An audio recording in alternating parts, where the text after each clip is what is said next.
Welcome back to Faith Focus, where we journey through the deep and often tumultuous history of the Catholic Church in Canada. I'm Daniela Bezant, the bell ringer of St. Louis Church, Canada's oldest parish.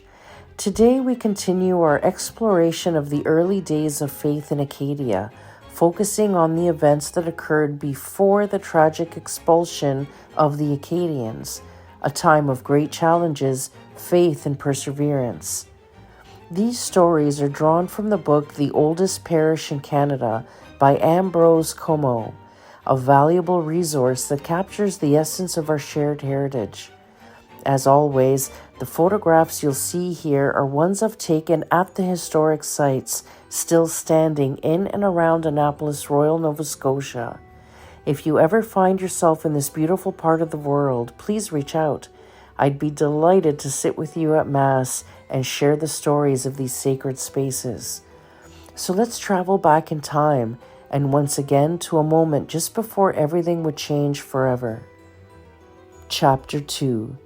Before the expulsion of the Acadians. By 1613, just after the devastating attack on Saint Sauveur by Captain Argall, the foundations of the Catholic faith in Acadia were shaken but not destroyed. Argall's actions at Port Royal left a scar, but the spirit of the people persisted. Over the next years, the Acadians began to rebuild, constructing a new fort and the village that would become Annapolis Royal. A significant church, St. John the Baptist, was erected nearby, becoming a beacon of hope and a center of spiritual life for the community. However, the struggles continued. Friars of the Franciscan order had arrived in Acadia to support this fledgling community. Despite the suppression of their order during the French Revolution, they persisted, establishing a college at Petite Rivière in Lunenburg County, the first of its kind in Canada. Though the building was destroyed shortly after, the Recollects remained dedicated, serving at Port Royal and tending to the souls of settlers and Acadians alike. In 1686, the parish of St. John the Baptist was visited by Monseigneur Saint Vallier, the Vicar General of Quebec, marking the first such visitation in its history. Saint Vallier described his journey in a letter, recounting the difficulties of the voyage, the shortage of provisions, and the trials they faced. Upon arrival, they were welcomed warmly by Commander de Villebon, who ensured they were honored and well received. Saint Vallier was struck by the dedication of the faithful, who despite all their hardships attended Mass with fervor, receiving the sacraments with genuine devotion.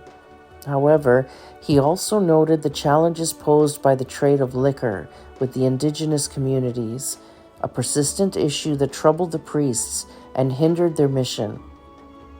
The church, though small and humble, became a vital part of the community. Saint Vallier made efforts to support the parish further, sending additional priests and resources, hoping to strengthen the spiritual life of the Acadians. He recounted his joy at seeing the parishioners' faith, especially the young, who attended catechism classes and sang during services, their voices rising in praise despite the ongoing difficulties. Yet the priests who served here bore great burdens. They often worked in isolation, far from any support, and faced the daunting task of keeping the flame of faith alive in a land where everything was uncertain. Letters from the priests reveal the weight of their struggles, their longing for companionship, and their dedication to their parishioners, whom they loved dearly. Among those priests was Father Petit, who took over as parish priest in 1676 after serving in the French army as a captain. His journey from soldier to priest was marked by deep commitment to his faith. Despite the challenges, Father Petit and other priests like him provided invaluable guidance and comfort to the Acadians during a time of growing tension. The Acadian community thrived spiritually despite the looming threats. St. John the Baptist Church, although modest, became the heart of the settlement.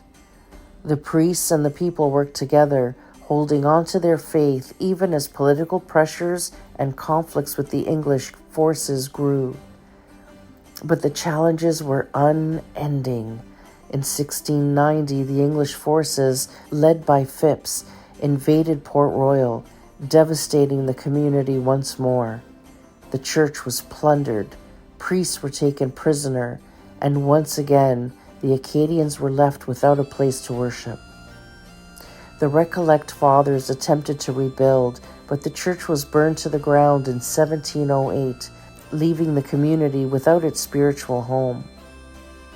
Despite these setbacks, the Catholic faith endured. The Acadians continued to gather in secret, holding masses wherever they could, in makeshift chapels, barns, and even private homes. They preserved their traditions, taught their children the faith, and clung to the hope that one day they would rebuild. By the early 1700s, the Recollect Fathers were struggling to keep the parish alive. Funds were scarce, and political tensions made their work all the more difficult. The Catholic population dwindled, scattered by conflicts and pressures of the time. Still, they persisted, maintaining a strong sense of community and faith, even when they were forced to worship in hidden, humble places. The expulsion of the Acadians would soon follow, but even in the face of exile, their faith would not be extinguished. The courage of these early priests and settlers laid the foundation for a legacy that would endure long after they were gone. As you lay here tonight, remember the resilience of the Acadians and their priests, who faced unimaginable trials, yet held fast to their faith. Their story is our story, woven into the very fabric of Canadian Catholic history. Thank you for joining me on this journey through time. If you ever wish to see these historic sites, please reach out. I'd be honored to sit with you at Mass and share the sacred spaces where these incredible stories unfolded. Rest well, dear listener, knowing that the faith of our forebears continues to inspire and guide us today. Good night, and may God bless you.